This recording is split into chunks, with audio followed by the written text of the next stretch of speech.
Je m'appelle Jean-Louis Compagnon, je suis musicien et plus précisément je travaille avec des gens qui parlent, des gens qui comptent ou des gens qui jouent la comédie.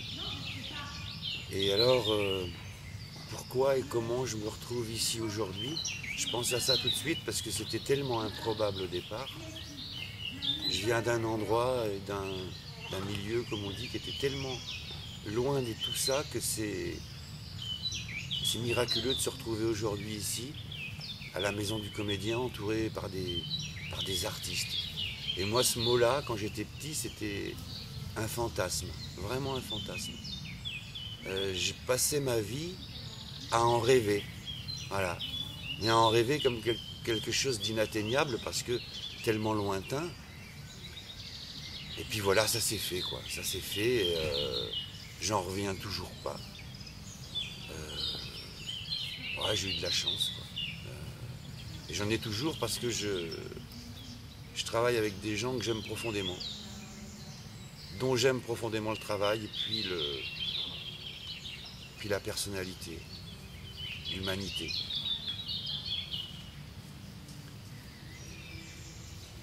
Ce qui m'intéresse dans le fait d'être avec des gens qui parlent, c'est de pouvoir partager ce qu'ils racontent.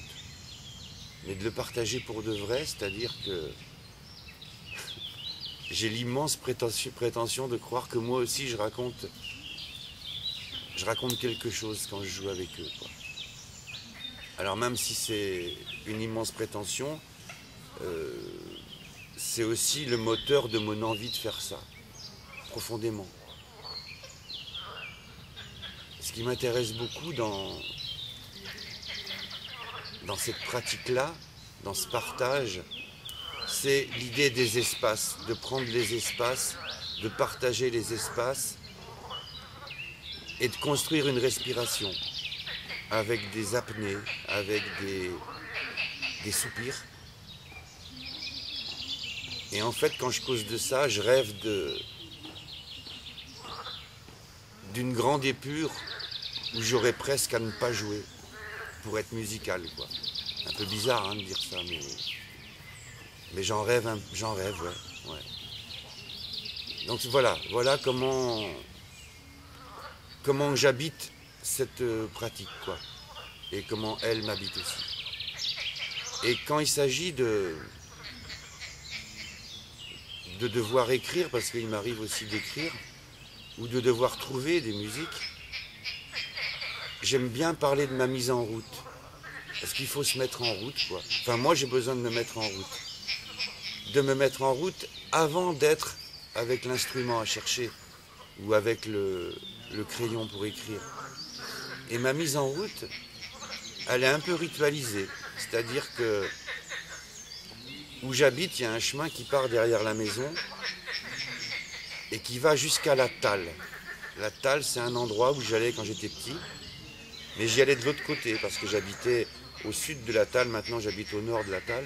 Donc j'y vais, mais par l'autre côté.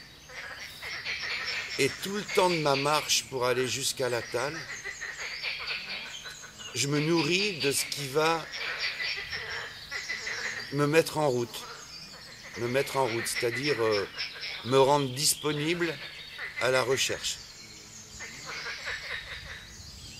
Donc voilà, je vais me nourrir des couleurs, des odeurs, il y a ce que je crois que je vais trouver en arrivant à la Talle, et puis à chaque fois ça me surprend parce que, bien sûr que je reconnais les choses, mais à chaque fois, il y a un petit truc en plus. Sur la petite mare entre les brandes, il y a... Ce matin-là, tiens, il y a un frisson parce qu'il y a un petit peu de vent.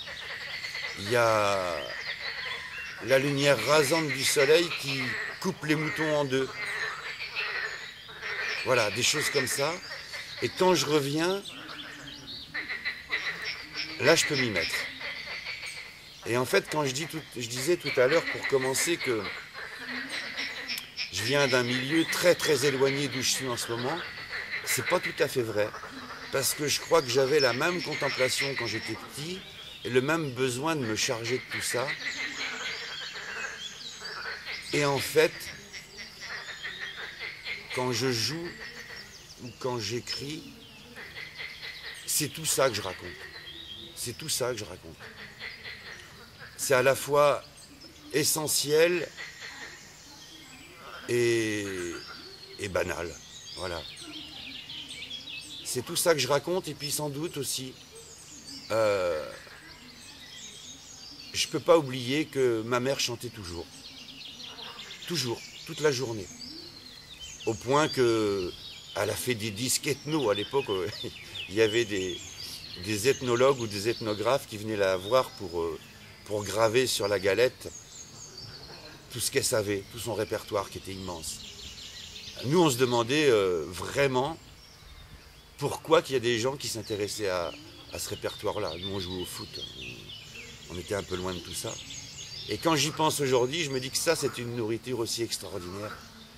Et que, en fait, ben voilà, je suis sur un périmètre à la fois très réduit et immense, dans la mesure où on peut le redécouvrir tous les jours. Plus ça va, plus j'en parle de ça, parce que il n'y a pas si longtemps que ça que je me suis rendu compte que c'était très nourrissant, en fait. Et quand je travaille avec Michel notamment, je peux à loisir me délecter de mettre ces couleurs-là dans la musique et dans les respirations qu'on essaie de trouver ensemble. Parce que moi, je ne travaille jamais tout seul, donc forcément, la question qui se pose, c'est celle de la respiration cohérente et commune. C'est pour ça que j'adore travailler notamment avec Michel Bouet, parce que je sais qu'on cherche la même chose. Et je sais qu'on sait, quand on commence à toucher du doigt, ce pourquoi on travaille ensemble. C'est à la fois très très exigeant et en même temps complètement exaltant. Donc notre manière de partager ces moments-là échappe sans doute à plein de codes. Par contre, dans un coin de notre tête, en permanence, il y a cette volonté d'être dans une respiration juste et partagée. C'est pas abstrait du tout, hein, ce que je raconte. C'est très très très très concret, c'est même très très organique. Voilà donc comment je me retrouve ici aujourd'hui. En fait, je suis comblé, voilà. Je suis juste comblé, quoi. Je suis juste à la place où j'aurais jamais pu croire que je pourrais y être un jour, quoi.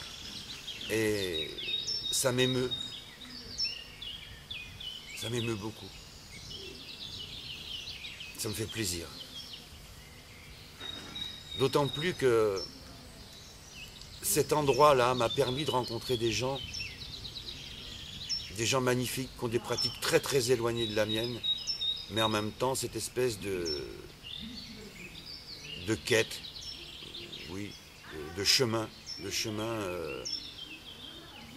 d'exigence et d'humilité, quoi, voilà. Donc, ben merci à tout cela, quoi. Voilà.